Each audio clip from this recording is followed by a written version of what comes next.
पागल हाथी की कहानी जो आपको जरूर सुनना चाहिए।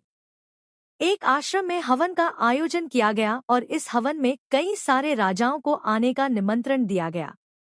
इस हवन की तैयारी में आश्रम के सभी शिष्य लग गए।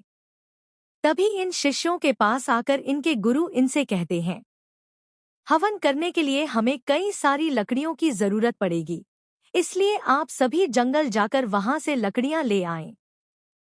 गुरु की आज्ञा मिलते ही सभी शिष्य जंगल चले जाते हैं और लकड़ियां इकट्ठी करने लग जाते हैं। तभी एक शिष्य को एक जंगली हाथी आते हुए दिखता है। वह शिष्य अन्य शिष्यों को चेतावनी देता है और कहता है कि सब रास्ते से हट जाओ। एक पागल हाथी इसी ओर आ रहा है।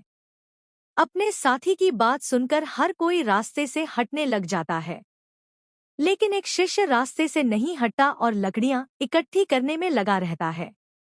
उसके साथी मित्र उसे रास्ते से हटने को कहते हैं, मगर वो किसी की भी बात नहीं सुनता और उनसे कहता है, गुरुजी ने कहा था कि इस दुनिया की हर चीज में नारायण का वास है, इसलिए मैं जानता हूँ कि यह हाथी मुझे कुछ भी नहीं करेगा। तुम लोग बेवजह इस हाथी से डर रहे हो। वहीं थोड़ी देर बाद हाथी इस शिष्य के पास आता है और उसे अपनी सूंड से उठाकर फेंक देता है। शिष्य बेहोश हो जाता है और उसे बहुत चोट लग जाती है। इस शिष्य के साथी उसे उठाकर आश्रम ले गए और वह काफी देर तक बेहोश ही रहता है। कुछ देर बाद इसे होश आता है और तब गुरु अपने इस शिष्य से कहते हैं, तुम पागल हाथी को देखकर रास्ते से क्यों नहीं हटे? शिष्य गुरु से कहता है, आपने ही तो कहा था कि इस दुनिया की हर चीज में भगवान का वास होता है। इसी वजह से मैं अपनी जगह से नहीं हटा और मैंने हाथी को भगवान समझकर उसे नमस्कार किया। मगर उस हाथी ने मुझ पर हमला कर दिया और मेरी ये हालत हो गई।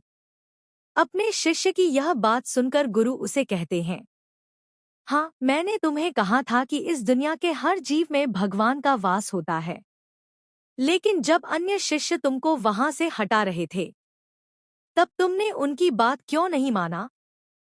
क्या तब तुम्हें इन लोगों के अदम्य भगवान नजर नहीं आए?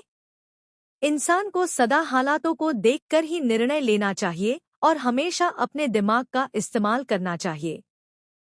जो लोग एक ही बात को पकड़कर बैठ जाते हैं और उसी पर विश्वास करने लग जाते हैं, वो लोग मूर्ख होते हैं। अपने गुरु की ये बात सुनकर शिष्य को समझ आ गया कि उसने गलती की है और उसे अपने साथियों की बात मान लेनी चाहिए थी।